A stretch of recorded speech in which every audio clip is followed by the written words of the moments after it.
Hey guys, how are you? This is a topic that I wanted to touch on that had been kind of just circulating, but it is a topic that I speak on often. And I know that this topic ruffles feathers. I know that it's uncomfortable for some people. I know that a lot of people don't even particularly like it. But here it is. I feel like in our community as Black women, we have taken on this matriarch of we're independent and we can do anything because we watch our mothers and grandmothers and grandfathers, mostly of the women in our family, be forced to just do anything, to make it work.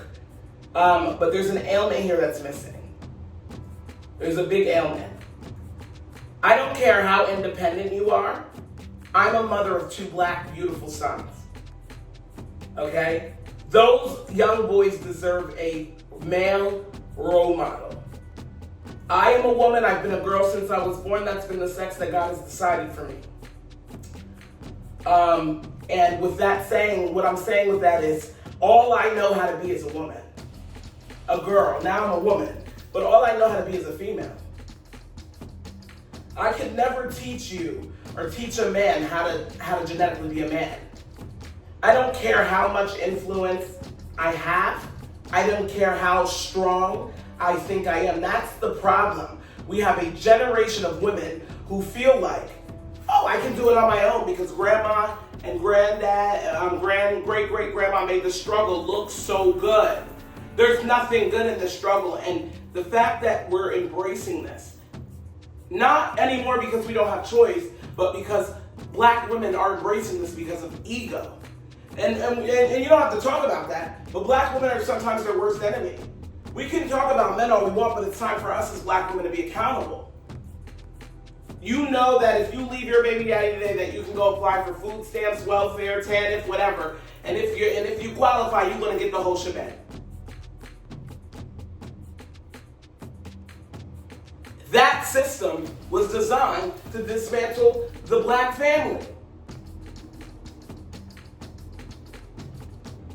But I will never stop preaching the fact that Black women raised the worst product when it comes to Black men. If you are not a widow, your spouse did not die, none of that happened. You just decided one day. Some of you just decided that I can do this on my own. There was no reconciliation. There was no conversation. There was no let's talk about it. You know why? Because the millennial America says we no longer have to speak about this. A woman's independent and she can get up and go free range and do whatever she wants to do. Femininity at its finest. But then when we're online crying because we're raising these sons alone, some of us didn't have a choice, but some of us did. And that's what I want to talk about in the Black community, amongst Black women, amongst my queens. You bit your nose off to spite your face, and now your son or your daughter has no father.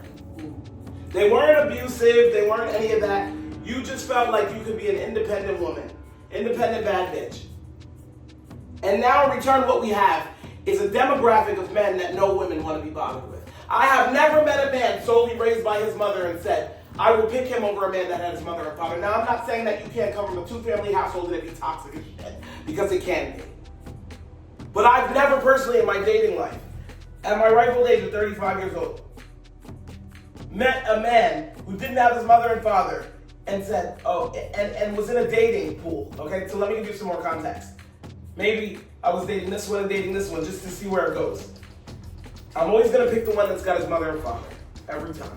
That's just the way that I operate. That's what I choose.